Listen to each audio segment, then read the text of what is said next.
Now, analysis tends to probably be one of my favorite projects. It's also my favorite sort of means for rhetoric, essentially, as your job is to sort of investigate a topic and look for patterns. And through those patterns, you're going to try to convince or persuade your audience of the particular findings that you have. You're not necessarily trying to completely convince them one way or another that your way is definitively right or their way is definitively wrong, but that with the evidence that you gathered, that there's a way to look at this particular topic through a specific lens that maybe they might have missed or maybe they haven't noticed. Now, for this project, as I was saying, there's a few different ways that people like to analyze topics. And so I've had a variety of different students give me analysis. And at its core, what I'm looking for this project is really a one sided argument, meaning I'm not asking you to find opposing point of views or counterclaims. I'm really just looking for you to make a particular argument about your topic. And so, a few examples that I can give you here are, like I said, when you are doing analysis, your goal is to find a pattern with something and make some sort of argument about it. So, for example, in sports, for those of you who are sports fans, I'm a big fan of basketball, football, baseball, MMA, mixed martial arts. And so, in each of these different areas, you have people who do analysis. You have them on ESPN, their sports analysis. So, for example, in MMA or the UFC, post fight or pre fight, you usually have your analytics, your professionals, your former fighters give insight or analysis into who they think that would win the fight, primarily based on the styles of the fighting percentages, the striking, the different sorts of stances that they take, their knowledge of different sort of fighting. That is all different sorts of analysis, looking at patterns of how people fight or have fought in the past, and then try to extrapolate that or apply it to a current fight. In basketball, you always have the conversation of who is the greatest of all time. Typically, Michael Jordan is the standard, but based on modern analysis or analytics, you might say that the game is harder, the scoring is different, there's more people who take 3 point shots. So, how do you really base who's the greatest player of all time? And then, even in football, we have a huge sort of gaming system for fantasy football, and people who play fantasy football know that analysis is constantly utilized in your different leagues to determine who you might draft, who's going to be the top scorer, how you differentiate between picking up a running back or picking up a wide receiver. That all goes into analyzing the skill set, the point value, all those different things that you can look into. Social media. There's a variety of different things people analyze when it comes to social media.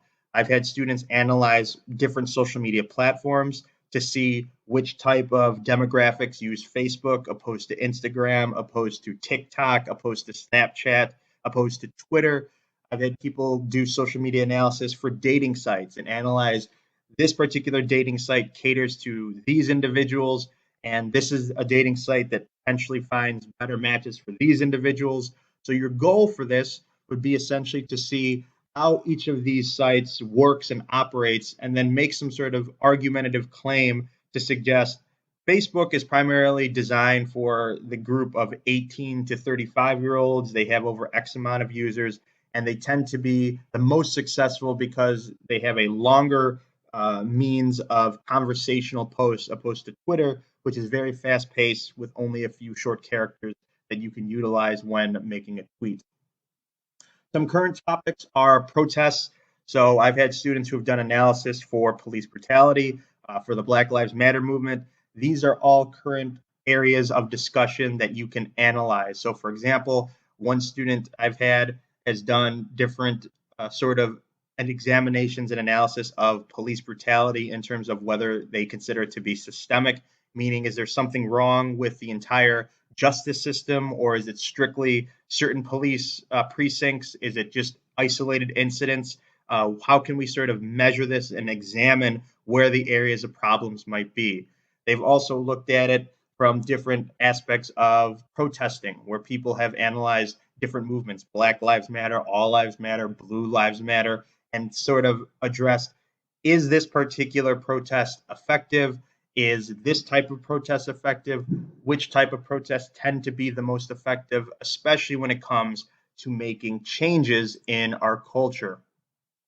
Obviously, you can also analyze current medical situations. We're currently in a pandemic with COVID 19. And so, if we were to analyze the process of COVID, we might look at how different countries have handled the situation in contrast to the United States. We might look at how different states have handled the situation within our own borders and analyze the successes or analyze the ineffectiveness of some of these approaches. Now, one thing that you can do, as I was stating, this is a one-sided argument, is that you don't necessarily have to have a positive argument. You can analyze a state like Florida, and you might say that Florida has had one of the least effective approaches to the COVID pandemic, primarily because they opened up a lot of their areas without necessarily flattening the curve. Or you can look at Illinois, and you can say that Illinois is one of the more successful states that has approached this particular discussion, primarily because they had a bit more strict approach to it, and then kind of look at the patterns between the two states and address which one is more effective or ineffective. And then one other thing that students often do when they analyze is they look at their favorite movies, their favorite products, and then they try to address an analysis for a particular topic within that genre. So I've had students who were big into cars, and they analyzed the sort of car culture that they come from. They look at areas that people might have overlooked in regards to the knowledge of cars, the type of cars that they're interested in, the value for certain cars. And so these are all things that you can analyze. I've had students do that with movies as well, where they look at different film genres, whether that's, comic book movies, whether that's action movies, whether that's romance movies, whether that's dramas, and they've analyzed the acting, they've analyzed the plots, they've analyzed the different sort of dynamics or themes in the film. And those are all different means of examination. Like I said, at the end of the day, your job will be to sort of bring to light some sort of aspect that maybe the audience might have missed. You're not trying to disprove them, you're not trying to make them feel wrong, or you're not trying to completely and definitively say that your side is right. But what you're trying to do is get your audience to look at your topic through a particular lens. And so, one thing I will suggest, reference the writing to analyze section on Blackboard, look at some of the essay examples, look at some of the student examples,